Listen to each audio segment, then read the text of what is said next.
Oke, bismillahirrahmanirrahim. Assalamualaikum warahmatullahi wabarakatuh. Ketemu lagi dengan saya Siti Maksumah. Untuk kali ini kita akan belajar akuntansi perpajakan ya. Tapi jangan lupa sebelum itu klik like, subscribe, share, komen, dan juga tekan tombol lonceng. Oke, untuk kali ini kita akan belajar tentang pendapatan. Oke, tentang pengertiannya, pengakuannya, pengukurannya gitu ya. Tapi apa hubungannya sih? Kenapa kok pendapatan kita perlu tahu gitu? Dan apa hubungannya dengan akuntansi perpajakan, dengan pajak gitu ya? Ya karena pajak yang kita bayar dari atau perusahaan kita membayar pajaknya itu dari penghasilan yang diperoleh. Jadi ketika sudah benar penghitungan pendapatannya atau penghasilannya itu nanti sebagai dasar pengenaan pajak dari perusahaan kita gitu ya. Oke, jadi apa sih pengertian dari pendapatan atau penghasilan ini? Oke, kalau menurut saya ya, jadi semua pemasukan yang didapat dari aktivitas utama perusahaan itu, gitu ya. Jadi pendapatannya itu semua pemasukan yang diterima dari aktivitas perusahaan, gitu, terutama aktivitas utamanya ya. Oke deh. Tapi kalau menurut PSAK apa itu? Oke. Kalau menurut PSAK, pendapatan adalah arus masuk bruto dari manfaat ekonomi yang timbul dari aktivitas normal perusahaan selama satu periode bila arus kas masuk itu mengakibatkan kenaikan ekuitas yang tidak berasal dari kontribusi penanam modal. Oke, jadi kalau dari menurut PSAK ini semua yang masuk ya, tapi selain kontribusi penanam modal, yaitu modalnya gitu ya. Oke, jadi di sini kalau semua aktivitas kas yang masuk gitu tanpa memasukkan ketika misalkan pemberi modal atau pemilik perusahaan itu memasukkan dana ke perusahaan itu. Jadi selain itu ya. Oke, kalau dilihat dari pengukuran pendapatan, pendapatan harus diukur dengan nilai wajar imbalan yang diterima atau yang dapat diterima. Oke, jadi sebesar nilai wajarnya gitu ya, yang diterima atau yang dapat diterima gitu. Oke, kalau umumnya itu pendapatan itu berbentuk kas atau setara kas gitu. Kalau setara kas apa ya, kas, bank cek dan lain sebagainya itu ya. Dan jumlah pendapatan adalah jumlah kas atau setara kas yang diterima atau yang dapat diterima gitu. Jadi kalau jumlah pendapatannya ya semua tadi kas dan setara kas yang diterima gitu jumlahnya gitu ya. Oke, itu untuk pengukuran pendapatannya.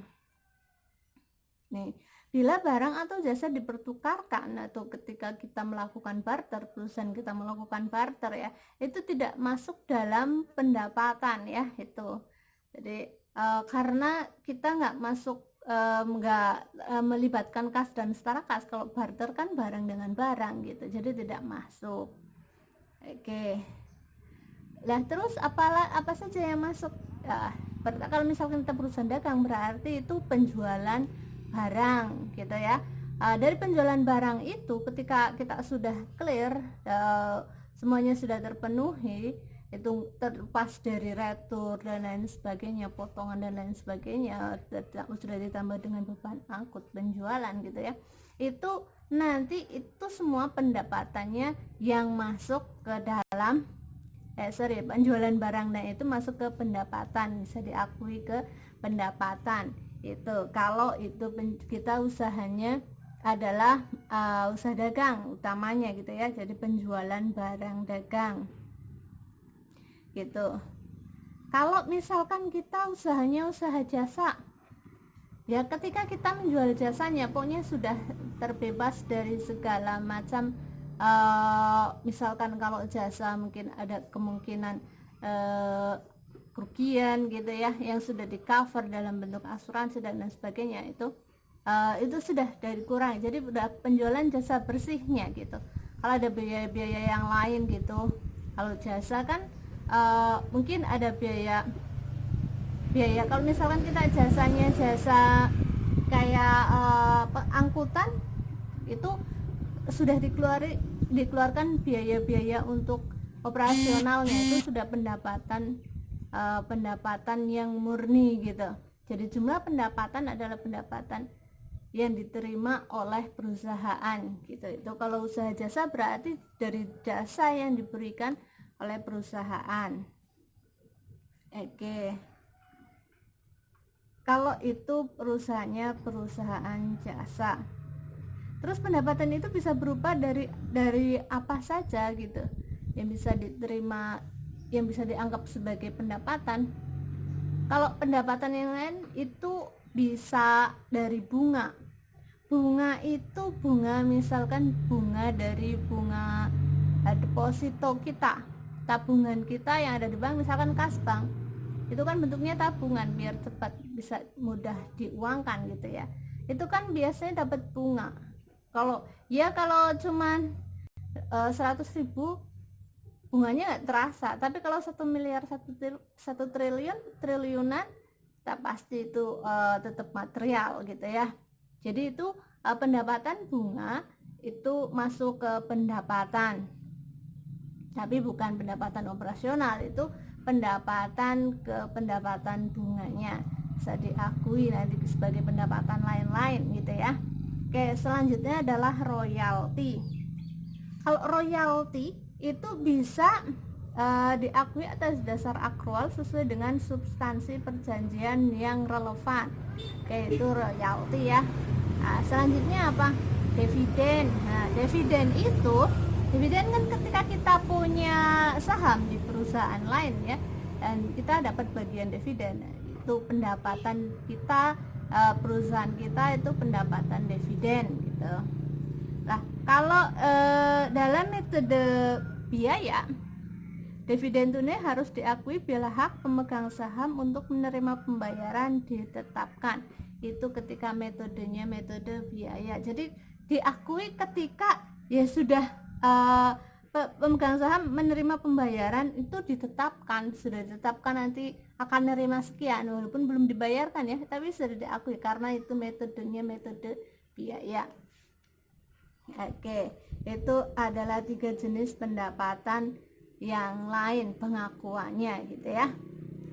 Oke, kalau pengakuannya itu sudah, sekarang pengungkapannya.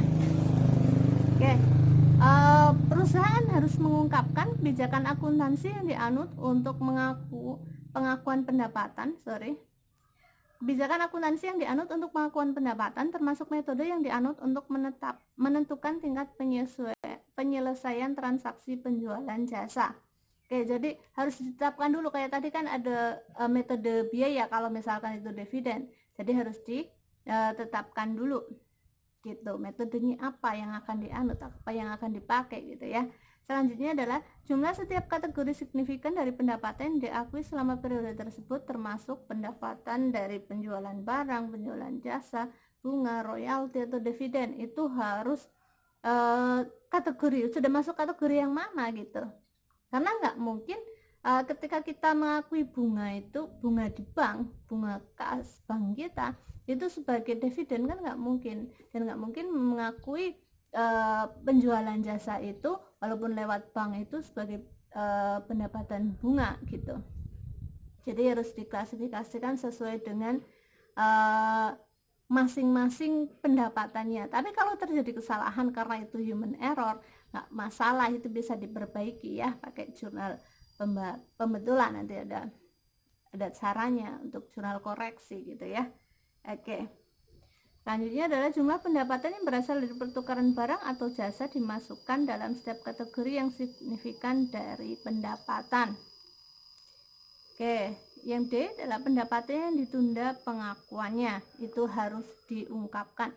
Kalau ada pendapatan yang belum diterima gitu ya, yang masih harus diterima gitu, juga harus diungkapkan. Oh, ini karena pendapatannya masih harus diterima gitu, karena memang belum cair. Kalau misalkan pendapatan ketika pendapatan kita penjualan tidak tunai ya, penjualan kredit, itu sudah diakui sebagai pendapatan, tetapi kadang nanti kita sebagai piutang. Lah, ada lagi pendapatan yang memang belum diterima. Misalkan ketika kita akan dibayarkan tanggal 1 Januari libur, 2 Januari. Ketika pendapatan kita bunga wesel misalkan, nanti akan jatuh tempo di tanggal 3 Januari, itu kan akan menerimanya pada tanggal 3 Januari, tetapi sudah masuk itu untuk wesel di bulan dan atau di tahun-tahun. Kalau misalkan itu 6 bulanan, berarti kan di tahun sebelumnya itu. Jadi harus diakui pendapatannya 6 bulan di tahun berjalan, walaupun nanti jatuh temponya akan diterima cashnya itu tanggal 3 Januari gitu. Itu tapi pendapatan masih belum diterima, tapi itu harus sudah diakui gitu. Itu untuk pendapatan yang ditunda. Oke, itu kenapa kok penting kita mengetahui pendapatannya itu apa saja yang harus diakui. Oke, karena nanti kalau sudah sesuai kayak tadi, nggak ada kesalahan lagi. Kalaupun ada kesalahan kita sudah koreksi gitu ya, karena ada human error. Tapi kalau ada kesalahan yang disengaja, itu masuk ke fraud ya. Nanti penyelesaiannya lain lagi, selain diselesaikan secara akuntansi juga secara hukum kalau fraud itu. Oke, kalau sudah benar, nanti tinggal berapa persen pajak yang harus dibayarkan, berapa rupiahnya. Nanti ada penghasilan sebelum pajak dan juga ada penghasilan setelah pajak. Kalau bahasa Inggrisnya yang terkenal itu earning before tax sama earning after tax gitu. Oke deh, mungkin itu tambahan sedikit dari saya, semoga bermanfaat.